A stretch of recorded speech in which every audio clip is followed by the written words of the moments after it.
Replacement થઈ ગયું છે ત્યારે કર્મ સત્તાએ આપણને આ મનુષ્ય જીવન મળ્યું છે, આપ્યું છે, પણ મળેલો આ માનવ જીવન એવા કયા પુણ્ય, એવા કયા કાર્ય, એવા કઈ ક્વોલિફિકેશન આપની પાસે હતી કે ગત ભાવની અંદર કે જેને લઈને કર્મ સત્તાએ વર્તમાનમાં આપણને મનુષ્ય જીવનની ઉપલબ્ધિ આપી છે? તો કર્મ ગ્રંથની અંદર વાત આવે છે કે એમને મનુષ્ય પ્રાપ્ત થતો નથી. એના માટે કોઈ યોગ્યતા જોઈએ, એના માટે કોઈ પાત્રતા જોઈએ, એના માટે કોઈ ક્વોલિફિકેશન તમારા જીવની અંદર હોય ત્યારે કર્મ સત્તા તમને મનુષ્ય જીવન આપે છે. તો એવો તે કઈ ક્વોલિફિકેશન આપણી પાસે હતી જેને લઈને કર્મ સત્તાએ આપણને મનુષ્ય જીવન આપ્યો છે? તો કર્મ ગ્રંથની અંદર વાત આવે છે ગત ભાવની અંદર આપણી પાસે 3 ગુણો હતા, એને લઈને કર્મ સત્તાએ આપણને મનુષ્ય અવતાર આપ્યો છે. એ 3 ગુણમાં સૌથી પહેલો ગુણ હતો આપણી પાસે ગત ભાવમાં દાન રૂચિતાનો ગુણ આપણી પાસે હતો. આપણે ક્યાં શું આપણને ખબર નથી, કઈ ગતિમાં હશું આપણને ખબર નથી, પણ જ્યાં હશું ત્યાં આપણી પાસે દાન રૂચિનો ગુણ ગત ભાવમાં આપણી પાસે હતો. દાન કર્યું છે નથી કર્યું પછીની વાત છે, પણ દાન કરવાના ભાવ ગત ભાવમાં આપણી પાસે હતા, જેને લઈને, જેને જોઈને કર્મ સત્તાએ અત્યારે આપણને મનુષ્ય જીવન આપ્યું છે. દાન રૂચિનો અર્થ શું થાય? તમે શું માનો દાન રૂચિ એટલે? દાન રૂચિ એટલે દાન કરવાની ભાવના, દાન પછી રસ. માત્ર સંપત્તિનો દાન નથી. દાન રૂચિનો અર્થ એ થાય કે જે ક્ષેત્રમાં તમારું પુણ્ય કામ કરતો હોય એ ક્ષેત્રમાં બીજા માટે ઉપયોગી થવું એનું નામ છે દાન રૂચિતાનો ગુણ. જે ક્ષેત્રમાં તમારી શક્તિ, તમારી લબ્ધિ, તમારું પુણ્ય કામ કરતો હોય એ ક્ષેત્રમાં બીજા માટે ઉપયોગી થવું એનું નામ છે દાન રૂચિતાનો ગુણ. ફોર એક્ઝામ્પલ, તમે ઘરથી દેરાસરમાં કે ઉપાસનામાં વ્યાખ્યાન સાંભળવા માટે કે પરમાત્માની ભક્તિ કરવા માટે આવી રહ્યા છો. કોઈક એવા વ્યક્તિઓ છે જેને વ્યાખ્યાનમાં કે દેરાસરની અંદર આવવું છે, પણ એ એકલા આવી શકે એમ નથી. તમે કારથી આવી રહ્યા છો, તમારી પાસે કારનો પુણ્ય છે, તમને ખબર છે કે આ વ્યક્તિ ભાવિક છે પણ એકલો આવી શકે એમ નથી. એને ફોન કરીને કહી દો કે આટલા વાગે હું નીકળવાનો છું, તમે તૈયાર રહેજો, તમને કારમાં લઈ જઈશ, કાર્ય પૂરો થશે એટલે વળી પાછું તમને ઘરમાં ડ્રોપ કરી આપશો. છે દાન રૂચિતાનો ગુણ. તમારી પાસે કારનો પુણ્ય છે, એ કારનો પુણ્ય તમે બીજા માટે ધર્મ માર્ગની અંદર જોડવામાં તમે એનો ઉપયોગ કર્યો, એનું નામ છે દાન રૂચિતાનો ગુણ. કેટલાક વ્યક્તિઓ વારંવાર ગવર્નમેન્ટ ઓફિસની અંદર ધક્કા ખાતા હોય પણ કામ થતા નથી. પણ તમારી ઓળખાણ છે, તમને ખબર છે કે ભાઈ ઓફિસરો પાસેથી કેમ કામ કઢાવો, એ વખત તમે કીધું આ રીતે કામ નહીં થાય, આ વ્યક્તિને મળી લેજે, ચાલ તારી સાથે ચાલો છો, આપણી સાથે વાતચીત કરશો ને એ કરીને પણ તમે એ વ્યક્તિનો કામ કરાવી દો છો. તેનો અર્થ શું થયો કે તમારી પાસે ઓળખાણનો પુણ્ય છે, એ ઓળખાણનો પુણ્ય તમે બીજા વ્યક્તિઓના કામની અંદર લગાડ્યો છે. જે ક્ષેત્રમાં તમારો પુણ્ય કામ કરતો હોય એ ક્ષેત્રમાં બીજા માટે ઉપયોગી થવું એનું નામ છે દાન રૂચિતાનો ગુણ. અને આ ગુણ ગત ભાવમાં આપણી પાસે હતો, માટે મનુષ્ય જીવન મળ્યું છે. માત્ર તમારા માટે નહીં પણ ગુરુ ભગવંતો માટે પણ દાન રૂચિતાનો એક વિશાળ વ્યાખ્યા આપેલી છે કે કોઈ ગુરુ ભગવાન ગોચરી વાળા માટે ગયા છે અને ગોચરી વળતા એનો એક ભાવ છે કે 42 દોષ રહિત ગોચરી મને મળી જાય. આધા કર્મિક દોષ વાળી ગોચરી મારે જોઈતી નથી. એટલે ગવેષણા કરતા એની સુસ્તી ગોચરી લઈને ઉપાશ્રયની અંદર આવ્યા છે.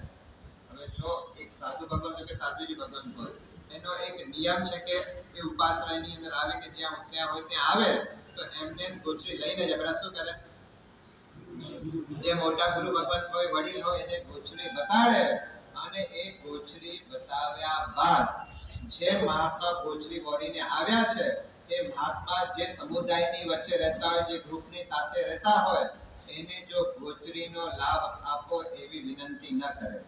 ગોચરી પોતાનો છે નહીં, ક્યાં ગામમાંથી લઈ આવ્યા છે, કોઈકનો આહાર છે, પણ આહાર લઈને આવ્યા બાદ પણ જો પોતાના સમુદાયને ગોચરીનો લાભ આપો એવી વિનંતી જો આત્મા કરતો નથી તો એ શાસ્ત્ર એમ કહે છે, 10 વૈકલ્પિક સૂત્ર એમ કહે છે કે એ ગુરુ ભગવાનને ત્રીજા અડતા દાન નામનો જે વ્રત છે એ વ્રતના દોષનો ભંગ એ મહાત્માને લાગે છે ને એનાથી આગળ એની પાસે શેરિંગના ભાવ નથી, એની પાસે આપવાની વૃત્તિ નથી, તો એવા ગુરુ ભગવંતનો મોક્ષ પણ થતો નથી. આ 10 વૈકારિક સૂત્ર કહે છે જો એ સાધુ ભગવાન પણ બીજા કોઈની પાસેથી લઈને આવેલી ગુજરી પણ જો આપવાના ભાવ રાખતા નથી તો એ આત્માનો પણ કલ્યાણ થતો નથી. શ્રાવક અને શ્રાવિકા જે વ્યક્તિ પોતાના જીવનની અંદર જીવન જીવતા હોય એની પાસે જો દાન રૂચિતાનો ગુણ નહીં હોય તો આવતા ભાવની અંદર મનુષ્ય ગતિ પ્રાપ્ત કરવી આપણા માટે મુશ્કેલ બની જશે.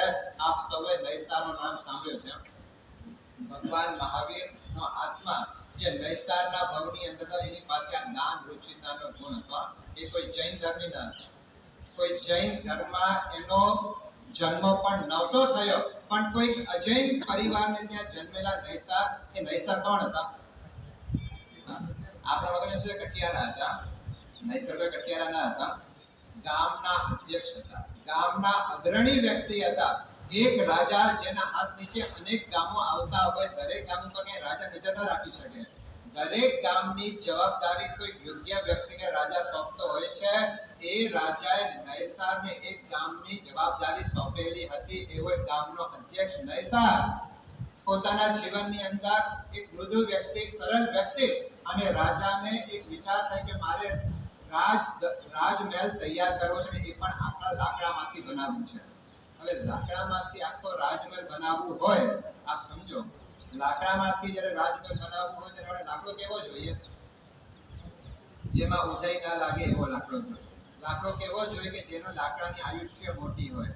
લાકડો કેવો છે કે જેની અંદર કોતર વગેરે કામ થઈ શકાય એવો લાકડો જોઈએ. આવો લાકડો મળે ક્યાંથી? કે રાજા વિચાર કરતા કરતા નજર ફેરવતા ખ્યાલ આવ્યો કે જ્યાં નૈસાર જે ગામની અંદર રહે છે ત્યાં આજુબાજુ બહુ મોટા જંગલો છે, અને આવા જંગલોમાંથી આવા ચોક્કસ લાકડા ચોક્કસ મળી જશે. કે નૈસાર કીધું એક કામ કરો, એવા લાકડાની શોધ કરો, મારે આવા લાકડા જોઈએ છે, મારે રાજમહેલ તૈયાર કરવું છે. એટલે નૈસાર ઉપડ્યા, પોતાના મજૂરો લઈ ગયા છે, અને જંગલની અંદર કેટલાક વૃક્ષોની પસંદગી કરવામાં આવેલી છે. અને જો આ લાકડા કામ તો એક દિવસનું કામ થાય નહીં, 15-25 દિવસ કામ ચાલે. રાવટીઓ તૈયાર કરવામાં આવેલી છે, અને કામ આગળ ચાલતા બપોરનો સમય થયો, અને જ્યાં બપોરનો સમય થયો એટલે રસોઈયો નૈસારને વિનંતી કરી કે માલિક ભોજન તૈયાર છે, ભોજન કરવા માટે આપ પધારો. અને એ વખતે નૈસાર વિચાર કરે છે કે હું રોજ ક્યાંક ને ક્યાંક દાન તો આપું છું, રોજ એને જમાડું છું, પણ આજે આવા જંગલમાં જ્યાં કોઈ ચકલો પણ ન ફરકી શકે એવી જગ્યામાં પણ મારે કોઈને ભોજન કરાવવું છે. કોઈને ભોજન કરાવીને પછી ભોજન કરવું. આ કોને જાગ્યા છે? નૈસાર કોઈ જૈન ધર્મી નથી, એને સાધનની ભક્તિ, અનુકંપા, દાન એને કઈ ખબર જ નથી, પણ જીવદળ એટલો ઊંચો વિચાર શું આવ્યો? પોતાનું પેટ ભરવાનું વિચાર તો બધા જ કરે, પણ બીજાને ખવડાવીને પછી પોતાનું પેટ ભરવું આ વિચાર કોઈ વિરલ વ્યક્તિને આવે છે. નૈસારને આ વિચાર આવ્યો છે કે કોઈ વ્યક્તિ કોઈ આ જંગલમાં આવી જાય, મારે ભોજન આપવું છે, મારે એને જમાડવું છે. દૂર દૂર નજર કરે છે, પણ ક્યાંય કોઈ વ્યક્તિ દેખાતો નથી. ત્યારે હતાશ થયેલો નૈસાર પોતાના રાઉટીની અંદર જાય છે, ભોજનના થાળા ઉપર બેસે છે, પણ મન માનવા માટે તૈયાર નથી. એકલા એકલા ભોજન તો જો પહેલા જમાનામાં આપ સૌના જે પૂર્વજો હતા, કદાચ ખેતી કરતા હશે કે કદાચ પેઢી ઉપર જતા હશે, પણ એ પૂર્વજોનો નિયમ હતો કે જ્યારે બપોરના પેઢીમાંથી કે બપોરના પોતાના ખેતરમાંથી ઘરમાં ભોજન કરવા માટે આવે ને, ત્યારે પહેલો પ્રશ્ન પૂછતા શ્રાવિકા કે આજે આપણે ત્યાં કોઈ યાચક આવ્યા છે કે નથી આવ્યા?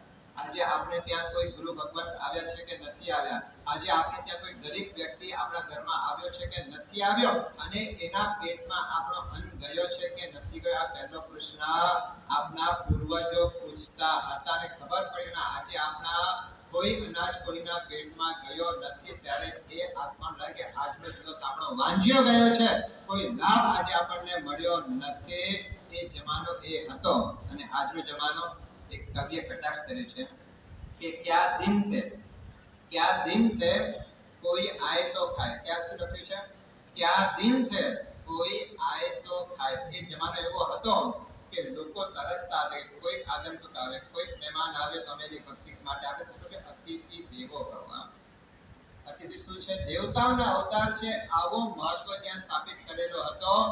પણ કવિએ કટાક્ષ કર્યું છે કે આ દિન સે કોઈ આય તો ખાય, और क्या दिन है कोई जाए तो खाए ना, क्या दिन से कोई आए तो खाए, और क्या दिन है कोई ફેમિલી નાની બની ગઈ છે, ફેમિલી ટૂંકી બની ગઈ છે કે ઘરમાં રસોઈ કેટલી બને, જેટલા ઘરના સદસ્યો હોય એટલા પૂરતી રસોઈ બને, પણ બે ચાર વ્યક્તિઓ પણ જો વધારે ઘરમાં આવી જાય તો રસોઈ આપણી તૈયાર ને વિચાર શું આવે, કોઈ જાય તો કે પણ નૈસારને વિચાર આવ્યો છે એકલા એકલા ભોજન પછી પાછા બહાર નીકળે છે અને ત્યાં સંકલ્પ મૂકે છે પોતાના જીવન, બરાબર સાંભળજો, ત્યાં સંકલ્પ મૂકે છે નૈસાર કે મેં મારા જીવનની અંદર કદાચ કોઈ સારા કાર્યો મેં મારા જીવનની અંદર કદાચ કર્યા હશે અને એનો કોઈ પુણ્ય જો મળતો હોય તો આ જંગલમાં મને આજે અતિથિનો લાભ મળે. શું વિચાર કરે છે કોઈ એવો ધર્મનિષ્ઠ વ્યક્તિ નથી, કોઈ એવો જ્ઞાની વ્યક્તિ નથી, પણ વિચાર શું છે કે મારા જીવનમાં મેં કોઈ સત્કાર્ય કર્યા હોય અને એનો કોઈ જો પુણ્ય મળતો હોય તો આજે આ જંગલની અંદર મને કોઈ અતિથિનો લાભ મળવો જોઈએ. અને ત્રિષષ્ઠી સદાકા પુરુષ ચરિત્રની અંદર વાત આવે છે કે આ જંગલ કેવો હતો, તો ત્યાં વર્ણન કર્યું છે કે આ જંગલ એવો છે કે દિવસે પણ કોઈ વ્યક્તિને આ જંગલમાં આવવું હોય ને તો શસ્ત્ર વિના આ જંગલમાં ના આવે એવો ભયંકર ગીત જંગલની વચ્ચે આ લાકડા કાપવાનું કામ ચાલતું. ત્યારે વિચાર શું કરે સંકલ્પ કે કોઈક વ્યક્તિ મારો પુણ્ય હોય તો આજે મને અતિથિનો લાભ મળવો જોઈએ. અને આ સદભાવના, આ શ્રદ્ધા, આ સંકલ્પનો બળ કે કોઈક મહાત્મા એક ગામથી બીજા ગામ જઈ રહ્યા હતા અને ક્યાંક જંગલની અંદર રસ્તો ભૂલી ગયા. ધર્મકસુરી મહારાજ નામના આચાર્ય ભગવાન કે ફરતા ફરતા ફરતા એ જંગલમાં દેખાણા. જો કોઈ ચાન્सेस નહોતા, જ્યાં કોઈ મોકો નહોતો કે આજે કોઈ અતિથિ મળી જાય, પણ આ શુભ સંકલ્પની એક તાકાત છે. જ્યાં તમારો સચ્ચી પોકાર है, बेड़ा पार है, જો તમારા હૃદયની ભાવના સાચી હોય કુદરત તમને સહાય કર્યા વિના રહેતો નથી. અને મહાત્માઓને જોયા એટલે દોડતો દોડતો મહાત્મા પાસે જશે, એને કઈ વંદન કરતા તો આવડતો નથી એટલે સ્વામીજી નમસ્કાર, પાય લાગુ પગમાં પડે છે અને સ્વામીજી મને એમ લાગે છે કે આપ ક્યાંક રસ્તો ભૂલી ગયા છો, પણ કઈ વાંધો નહીં, જો આ બાજુમાં જ મારી રાવટીઓ છે અને અત્યારે બપોરનો સમય થઈ ગયો છે, મને ભોજનનો લાભ આપો. આ વિનંતી આ નૈસાર કરે છે. મહાત્માઓને ભાવપૂર્વક લઈ આવ્યા અને રાવટીમાં બેસાડ્યા, ભાવપૂર્વક ઓછરી બોરાવી. ઇતિહાસ એમ કહે છે કે એ દિવસે નૈસારને સમ્યક દર્શન પામવાનો એક લાભ મળી ગયો અને એ જ નૈસાર સમ્યક્ત્વના પ્રભાવથી 24માં તીર્થંકર મહાવીર બનવાના સૌભાગ્યને પામી ગયા. આ દાન રુચિતાનો ધર્મ. કોઈકને મારે હેલ્પફુલ બનવું છે, આ વિચાર તમારા આત્માને ક્યાંથી ક્યાં લઈ જાય છે. આ નૈસાર નદી સમક્ષ લઈ આવજો. એક સામાન્ય ગામનો અધ્યક્ષ તીર્થંકર બનવાનું સૌભાગ્ય પ્રાપ્ત કરી ગયો. બસ આપણા જીવનની અંદર અને બીજી વસ્તુની રચના આપણે ત્યાં પાપ બાંધવાના સ્થાન કેટલા છે? પાપ બાંધવાના સ્થાન 18 છે. પુણ્ય બાંધવાના સ્થાન કેટલા પ્રકારના પુણ્ય બતાડ્યા છે? 9 પ્રકારના પુણ્ય બતાડ્યા છે. 9 પ્રકારના પુણ્યમાં સૌથી પહેલો પુણ્ય છે અન્ન પુણ્ય. કયો પુણ્ય બતાડ્યા છે? બાકી બધા પુણ્ય પછી છે. સૌથી પહેલો પુણ્ય અન્ન પુણ્યને બતાડવામાં આવેલો છે. જ્યાં તમે અન્નનો દાન કરો છો, અન્નનો તમે કોઈકના હેલ્પફુલ બનો છો, અન્ન પુણ્ય સૌથી મોટો પુણ્ય બતાડશે. એટલા જ માટે આપણે ત્યાં દરેક ઠેકાણે સાગરની ભક્તિનો પણ એટલો જ મહિમા બતાડે છે. આપણે ત્યાં પર્યુષણ પર્વની અંદર 5 કર્તવ્ય, એક કર્તવ્ય કયો છે? સાધર્મિક ભક્તિને એક કર્તવ્ય બતાડે છે. આપણે ત્યાં શ્રાવકના 11 વાર્ષિક કર્તવ્ય, કે 11 વાર્ષિક કર્તવ્યની અંદર પણ એક કર્તવ્ય સાધર્મિક ભક્તિનો બતાડ્યો છે. અને એનાથી આગળ શ્રાવકના 6 દૈનિક કર્તવ્ય બતાડ્યા છે કે રોજ શ્રાવકે પોતાના જીવનમાં આ 6 કર્તવ્ય અદા કરવા જોઈએ. એ 6 કર્તવ્યોમાં એક શુભ પાત્ર દાનમ, ત્યાં પણ શુભ પાત્રને દાન કરવાની વાત કરવામાં આવેલી છે. કોઈ તપસ્વી મહાત્મા હોય, કોઈ ઊંચો એવો શ્રાવક હોય, એવા આત્માઓને દાન કરવું, ભોજન કરાવીને ભક્તિ કરવી એ મોટામાં મોટો પુણ્યનો બાંધો બાંધવાનો એક કારણ બતાડવામાં આવેલો છે. માટે આપણે ત્યાં હંમેશા જ્યાં ભોજનશાળાઓ જ્યાં આંગિલ શાળાઓ, જ્યાં સામુદાયિક આરાધનાઓ ચાલતી હોય ત્યાં દાન કરવાનું એટલા માટે મહત્વ બતાડ્યો છે કે આવી જગ્યા ઉપર અન્ન પુણ્યનો મોટો લાભ એ આત્માને પ્રાપ્ત થતો હોય છે. માટે પહેલો ક્વોલિફિકેશન મનુષ્ય પામવા માટેની બતાડી છે દાન રુચિતાની. સેકન્ડ નંબરની ક્વોલિફિકેશન આપેલી છે અલ્પ કશાયતા. કયો બતાડ્યો છે? અલ્પ કશાયતા. તમારો કશાય એકદમ તીવ્ર ન હોવો જોઈએ, પણ તમારો કશાય અલ્પ કશાય હોવો જોઈએ. જેનો કશાય ન હોય એ આત્મા તો મોક્ષમાં ચાલ્યો જાય, પણ હજી આપણે સંસારમાં બેઠા છીએ. મનુષ્ય કોણ બની શકે? બીજો ગુણ બતાડ્યો છે અલ્પ કશાયતાનો. ક્રોધ, માન, માયા, લોભ જે કશાયો બતાડ્યા છે એ હાઈ રેન્જમાં ન હોવા જોઈએ, એ અલ્પ પ્રકારના હોવા જોઈએ. આ બીજો ગુણ બતાડ્યો ને ત્રીજો ગુણ બતાડ્યો છે સજ્જનતાનો ગુણ. કયો બતાડ્યો છે? જો આપણે ભગવાન બની શકીએ એટલી આપણી ક્ષમતા નથી, આપણે મહાત્મા બની શકીએ એટલે આપણી ક્ષમતા, પણ કમસે કમ સજ્જન તો ચોક્કસ આપણે બની શકીએ. આ ત્રણ ગુણ એટલે કે મધ્યમ ગુણ, દાન રુચિતાનો ગુણ, અલ્પ કશાયતાનો ગુણ અને સજ્જનતાનો ગુણ, આ ત્રણ ગુણ દત્ત ભાવમાં આપણી પાસે હતા, જેને લઈને કર્મ સત્તાએ અત્યારે આપણને માનવ જીવન આપ્યું છે. આવતો ભાવની અંદર પણ જો માનવ જીવન જોઈતો હોય તો આ ત્રણ ગુણ વિના તો ચાલવાનો નથી. સૌથી પહેલા દાન રુચિતાનો ગુણ, સેકન્ડ નંબરની અંદર અલ્પ કશાયતાનો ગુણ અને ત્રીજા નંબરની અંદર સજ્જનતાનો ગુણ. કે લોકો એમ કે આ સારો માણસ છે, લોકો એટલો તો કહે આપણે કે આ સજ્જન વ્યક્તિ છે, આ રોયલ વ્યક્તિ છે. આટલી છાપ તો આપણા જીવનની અંદર હોવી જોઈએ. પરમાત્માનું શાસન મળ્યા પછી પણ જો આ ત્રણ ગુણને આપણે વિકસિત અહીંયા નહીં કરીએ તો પછી ક્યારે કરવાના છીએ? આવતા ભાવમાં સદગતિને જો રિઝર્વેશનમાં મૂકવી હોય તો આ ત્રણ ગુણને વિકસિત કરીને આપણે આપણા માનવ જીવનને યથાર્થ બનાવીએ. અને મુલુંડ સંઘની અંદર વાસુદેવ સ્વામી પરમાત્માના દિવ્ય સાનિધ્યમાં એક મંગલને કરનારા એવા વાસુદેવ સ્વામી પરમાત્મા જ્યારથી આ મુલુંડ નગરની અંદર આવ્યા ત્યારથી મુલુંડ નગરની આખી કાયા પલટ થઈ. જ્યારથી આ પરમાત્માના દેશના આ ભૂમિ ઉપર થયા છે ત્યારથી આ મુલુંડ હવે મંગલાપુરી નગરી બની ગઈ છે. આવો અત્યંત પ્રભાવશાળી પ્રાચીન પરમાત્મા જે આપણને મળેલા છે, આ પ્રાચીન પરમાત્માના સાનિધ્યમાં અજોડ શાસન પ્રભાવક 24 વર્ષી તપના તપસ્વી રત્ન સરસ હોય આચાર્ય ભગવાન કવિન્દ્ર સાગર સુરીશ્વરજી મહારાજા સાહેબ જ્યારે મુલુંડ નગરની અંદર પધાર્યા છે. આપ સૌએ અહીંયા સવારના આજે આમ તો બધા લોકો આજે રંગની અંદર ડૂબેલા છે, પણ આપ એ રંગમાંથી બહાર નીકળીને ધર્મના રંગની અંદર સજવા માટે જ્યારે તૈયાર થઈને આ વહેલી સરોની પ્રભાતે આજે આચાર્ય ભગવાન પધાર્યા. એમનું સામૈયામાં સ્વાગત યાત્રામાં પ્રવચનની અંદર જ્યારે આપ સૌ પધાર્યા છો ત્યારે આપ સૌના જીવન આપ સૌ વિદિત છો કે અત્યારે આચાર્ય ભગવાનનો 24મો વર્ષ ચાલી રહ્યો છે. બસ 5-7 દિવસ પછી એક 25મા વર્ષે તપનો એક અદ્ભુત માહોલ એટલે અચલક સમાજની અંદર આવ્યો છે. તપ ચક્ર ચક્રવર્તી આચાર્ય ભગવાન ગુણોદય સાગર સુરેશ્વરજી મહારાજા સાહેબ 54 વર્ષી તપની દીર્ઘ આરાધના કરીને પોતાનું આત્માનું કલ્યાણ તો સાધ્યો જ, પણ એ તપના પ્રભાવથી એક અચલક સમાજને પણ એક નઈ ઊંચાઈ ઉપર એને પહોંચાડ્યો હતો. એ જ મહાત્માના પરંપરાની અંદર અજોડ શાસન પ્રભાવક 24 વર્ષી તપનાર્યો આચાર્ય ભગવાન કવિન્દ્ર સાગર સુરેશ્વરજી મહારાજા સાહેબને જ્યારે 24 વર્ષ ચાલી રહ્યો છે અને 25મા વર્ષની અંદર જ્યારે પ્રવેશ કરવાના છે ત્યારે મુલુંડવાસીઓ આપ સૌના એક બહુ મોટો એક વિશાળ જૈન વર્ગ જે મુલુંડ નગરની અંદર રહે છે, એક વર્ષી તપની આરાધના આપને તમારા જીવનની અંદર કોઈકને કોઈક તમે સેલિબ્રેશન કરો, કોઈકને ગિફ્ટ આપો છો. આજે આચાર્ય ભગવાન 25 વર્ષથી, આ કોઈ નાની સૂની વાત નથી. 25 વર્ષથી વર્ષી તપ કરવા તો 25 વર્ષની અંદર ઉપવાસ કેટલા આવે?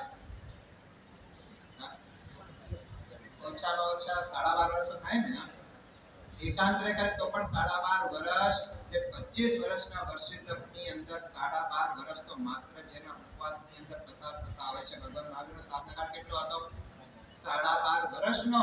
અને આ 12.5 વર્ષ જે આત્માઓ આ ઉપવાસની અંદર જેને પસાર કર્યા છે અને એવા તપ પોતાના જીવનની અંદર આદર્યો છે, એવા આચાર્ય ભગવાનની ગુણવંતન અવસર એક અચલ સમાજની જ્યારે પ્રાપ્ત થયો છે ત્યારે આપ સૌના જીવનની અંદર જો શક્તિ હોય, તનની શક્તિ હોય, કાયા તમારી બરાબર હોય, તંદુરસ્ત હોય, તો એકાદ જીવનની અંદર વર્ષી તપની આરાધના કરીને એક અનુમોદનાનો ધર્મ જીવનની અંદર આપણે નિભાવ અદા કરીએ. એક આચાર્ય ભગવાન આજે એક ગામથી બીજા ગામ, એક શહેરથી બીજા શહેર, એક રાજ્યથી બીજા રાજ્ય સતત જ્યાં વિહાર ચાલતા હોય એની વચ્ચે પણ આવો જબરજસ્ત ધર્મની આરાધના કરતા હોય તો એમની અનુમોદના અર્થે જો એક બે વર્ષ તપ કરો ને 12 મહિના તમારો રાત્રિ ભોજનના પાપ અંદર નથી જતા.